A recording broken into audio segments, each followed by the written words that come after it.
Most set production assistants don't get fired, they just stop getting called back. They fade away. But not because they were messing up and not because they were getting yelled at. They were the annoying PA and they didn't know it. And the worst part about it is they thought they were being helpful. Let's talk about the difference between being helpful versus being annoying. I talk about this in my set PA class because it's a fine line. You're just starting out, you're a little bit like, oh, I gotta be there, I have to take initiative. So there's a fine line between being helpful versus annoying. When you're on set, when you're being helpful, you are reducing stress. You are smoothing things out. You are taking away some of the chaos. You're taking care of things. You're doing the tasks. You're confirming. You're making a lot of things easier for your bosses. The best PAs out there are going to be the ones that make the day smoother and easier. They're not the ones that have the pick-me energy. They're not the ones saying, why didn't you utilize me? Is there anything I can do for you all the time? They're the ones that are a little bit quieter. They got that quiet confidence and they're calm. To tell you a perfect example of this, I share this story with my set PA class, my trainees, and this is a perfect example of what not to be when we're talking about being helpful but not annoying. I was doing some crazy like fitness program thing, so they were like live takes, they were like 30 minutes long, and there was a lot of things happening. I was a first AD and I was next to the crane and I had a PA. It was like one of her first jobs ever, and she's like, is there anything I can do for you? I was like, oh no, thanks for coming in, that's it, blah, blah, blah. Like, she had just finished something and then she stood right next to me. I'm talking like shoulder to shoulder, and I was just like, dog, back up off of me. And she kept doing it, so I had to have a conversation with her later on. She wanted to be helpful. She wanted to make sure that she was learning, and she wanted to make sure she was observing and all this stuff, but it was like too close for comfort. Some examples of being annoying could be asking too many questions, but also asking questions at the wrong time is pretty much probably the number one thing I think. It's not the question, it's like when you're asking it, that can be the most annoying part about it. Getting in people's personal space, like I said in that story. I know we work in close proximity when we are on a film set, but you gotta give people their personal space, let people breathe. Too much communication and telling someone the play-by-play of things they don't really need to know. Another annoying thing could be talking when you shouldn't be talking, or interjecting into certain people's conversations when it's the wrong time. Timing, space, spatial awareness, those are the things that are gonna be a little bit annoying. So just keep that in mind when you're a new set PA on set. Let's dig deeper into the questions. Questions are not bad. I say this to all my set PAs, like, I want you to ask questions. There's no way that you can know everything as a set PA just starting out. You're not gonna be able to know everything. So please ask questions.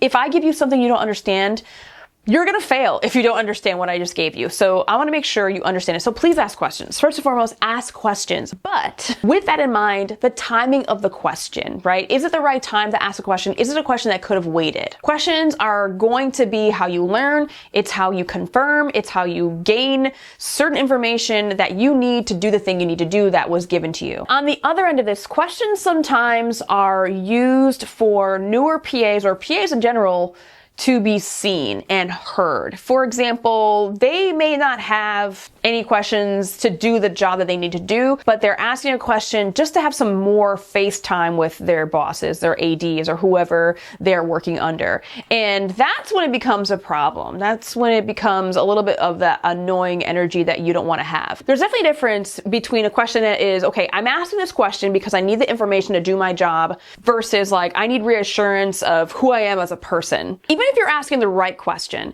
asking the right question at the wrong time still makes you a little bit harder to manage. Some examples of when not to ask certain questions: when everything is completely chaotic and a lot of things are moving all at once. Unless it's an emergency. Obviously, if it's an emergency situation, these things do not apply. If it's an emergency, someone's getting hurt or injured or whatever, safety first, guys. So if it is a safety thing, obviously, yes, it's always the right time to like interject and ask a question. Or if you're asking a question when you're rolling, okay, that is not the right time. Make sure we're cut, we have time, we're resetting, whatever. I would gladly take a question if I'm like walking to catering versus when I am talking to the director and the DP and we're having a meeting. That is not the right time to ask a question. Your observation skills are going to tell you a lot if you just like stop for a second and see how people are, like reading people's body language, seeing who is silent, seeing who wants more space, seeing who is open to questions at that moment. Because here's the thing, if I make eye contact with a set PA, that is an open opportunity for them to come to me if they have anything. So if you're trying to be a really good PA, your observation skills are going to be so valuable. There are some people who are A, they can't get your help because they're in the union, or B, they don't want your help because they just want to handle it themselves. And sometimes I know that there are some PAs who just like interject themselves into whatever the situation is when someone doesn't really want your help. Taking all that observation in, then you want to make sure you're kind of matching the energy that that department is giving. So if you're a SEP PA for the AD department and you're a PA for the art department, those are going to be two very different energies. They are not equal. I think the art department PA could be a little bit more laid back and a little bit more calm. They can have they have a way different energy than a SEP PA in the AD department who is getting cast ready. Making sure that you are aligning your energy with who you're working with. That is really going to build trust with your team if you're matching their energy. Hopefully it's not bad energy, because that could just be really, really bad. I worked for a key PA one time and she was great. She was lovely. She was very, pleasant, made people laugh. Very, very great to work with underneath her. And then I worked with her on another show. She was completely different. She was matching the energy of all the ADs that were above her night and day. While that probably worked for her, I was like, I don't want to work for her anymore. No, thank you, sir. I'll pass. So it could go pretty badly if you are matching the energy and it's a bad show and a bad team. And sometimes you do kind of pick up that bad habits that way. So just be aware. Yes, you want to match the energy, but make sure you kind of like stay grounded to who you are. Being calm on set is...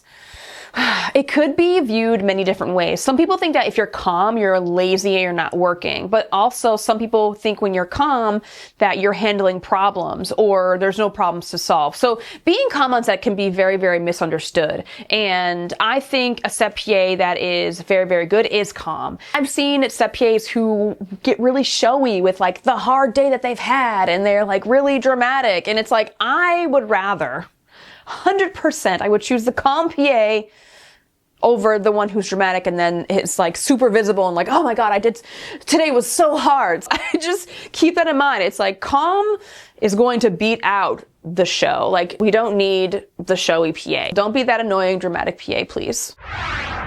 You're not getting called back because they don't have the time to really give you the feedback. And that is kind of the worst because you're like, why wasn't I asked back to this show? You have no idea why. I mean, if you have enough balls, definitely call them and ask them or like text them and be like, hey, what did I do wrong? And hopefully they're gonna be brutally honest enough to let you know what you did wrong. You most likely will not get a warning that you're not gonna get asked back because they don't have the time to do it. If you are that annoying PA, you might cry and make a scene or whatever. They'd just rather have you like fade away. It's a little bit easier. It's a little bit more disrespectful if you ask me because they're not telling you how you can improve and how you can fix it. They're just getting rid of you, which that's the reality of the situation and that sucks. Trust me, I don't like it, but this is what happened. So when you are just crossed off the list and you are not asked back and you're not added to the list of PAs that they have coming back, there usually is no explanation and it sucks. And I talk all about this in my SEP PA class. There are a lot of nuances when it comes to the social side of being a SEP PA. I discuss all this in my SEP PA class. So if you're looking to take my class, the links will be below for you. So you don't need to be the louder PA. You don't need to be the dramatic PA. You don't need as much visibility as you think. Go in there calm. You got this. You're going to do great. That is it for this video. Thank you so much for watching. That is it for now. I shall see you next time.